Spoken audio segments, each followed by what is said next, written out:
Welcome again to our REMODUS Diachronic Sociolinguistics video lecture series. Today we will discuss, or in this video we will discuss substrate problems with its definition. Here is one definition of substrate from the Glossary of Historical Linguistics. So basically an earlier language influences a later language which move into its territory. That's called substrate, and then it can manifest itself on different levels of language. And what is interesting from the point of view of sociolinguistics is that Thomason and Kaufmann make a distinction between substrate and borrowing, and assume that substrate does not have to involve lexical transfer.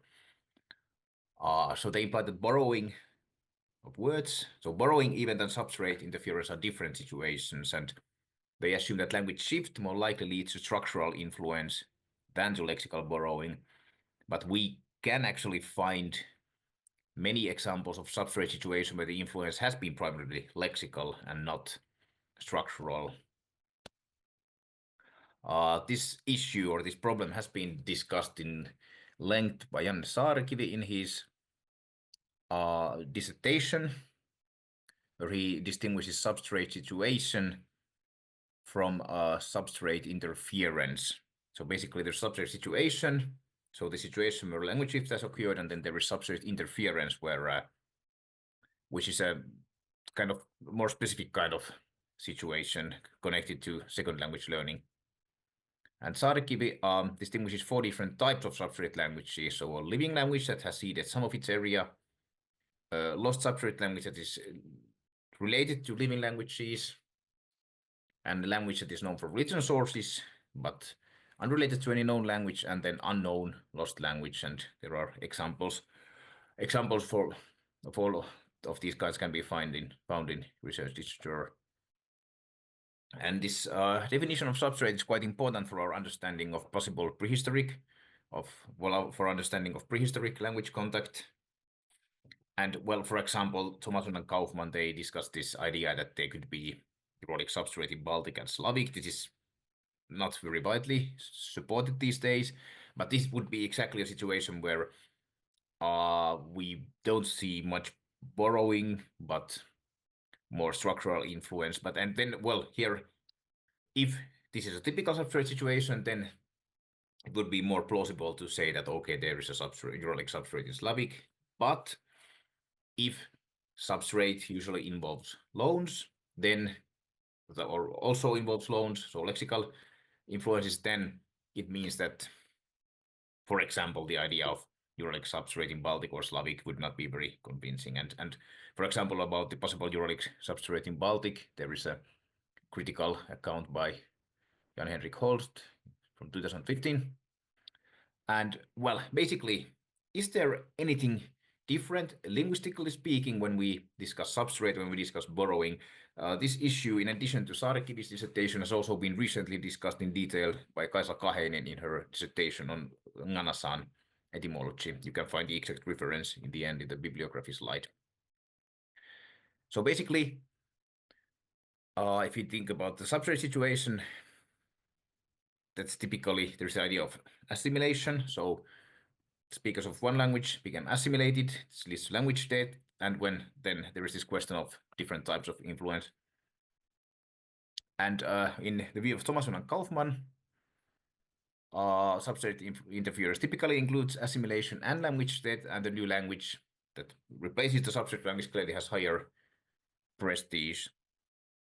But when we think about substrate borrowing, it's then also an interesting question that whether these substrate loans could reflect ad-straight situation, whether the neural language has simply been, well, lost or assimilated. Of course, then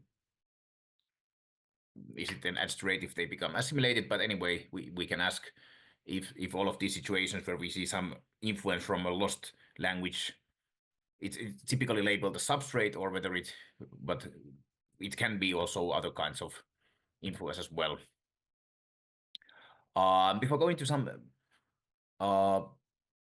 examples from Uralic, there are criteria for substrate loans that, well, Joe Salmons has written about Indo-European, and he calls these criteria for substrate loans in Indo-European, but this obviously is something that would be relevant for other language families as well. So is it culturally plausible to assume that this is substrate alone? Does it reflect likely substrate semantic domains or basic vocabulary?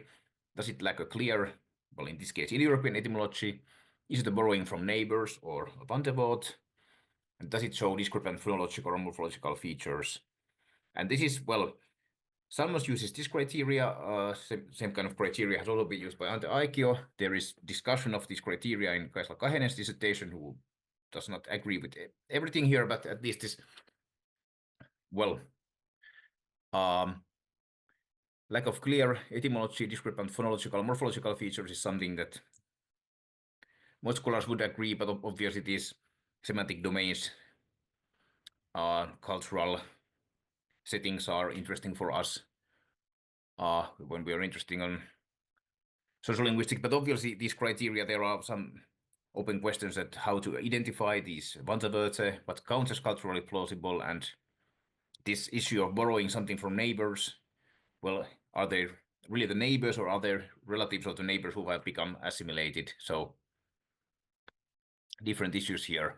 But regarding Uralic, there is a very high standard tradition of research on substrate in Sami, especially Ante Aikio has worked on that. There are various ideas of substrate influences in Finnic. Petri Kallio has worked on these, and also Sven-Erik Sosaar, and recent studies on agricultural substrate in Western Uralic branches, and Jan Saarekivi has written much about substrate names in today's Russia, the Uralic substrate names. But possible substrate influences in some branches have received less attention. So OeAD-Ugristik and some weird languages are such languages. So there is now this new dissertation on Anasan, but the other, and also it discusses other some weird languages as well, but much more could be done in the field of Siberian Uralic languages. Speaking of substrate vocabulary in Sami, Ante Aikio assumes that there are, well, different layers of substrate. There different prehistoric populations have been assimilated when the Sami languages have spread. So Paleo-Lakelandic burrowed into Proto-Sami in southern Finland, and then the Paleo-Laplandic substrate burrowed when Proto-Sami was already diverging in northern Fennoscandia. And here are examples of some not Sami and other Sami words with different kind of substrate criteria, so phonologically aberrant, irregular correspondences, some specific semantic fields here. Then there are some elements in place names that have been identified as substrate, for example, this Järk in mountain names. Then it's interesting that we have this Sami substrate in Finnic, which there is also this lecture in this series on video lecture on Sami Finnic contacts. You can also check that one out if you're interested. But there is Sami substrate in Finnic, loanwords, place names, but literal influence on the structure of the language. So loanwords in various dialects, a lot of place names. But then about those problematic situations, it's plausible to assume that we could find substrate influences also in the Ugric languages.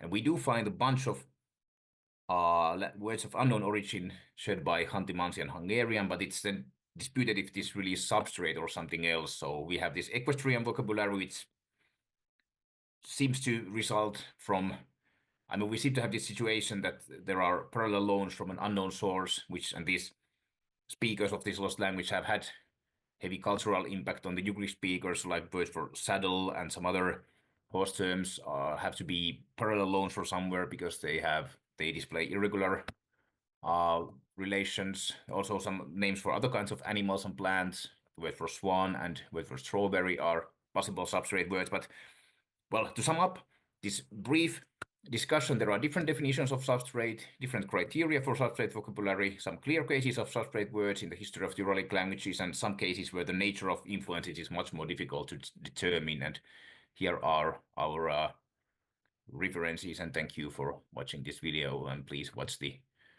other videos in this REMODUS Diachronic Sociolinguistics series as well. Thank you and bye-bye.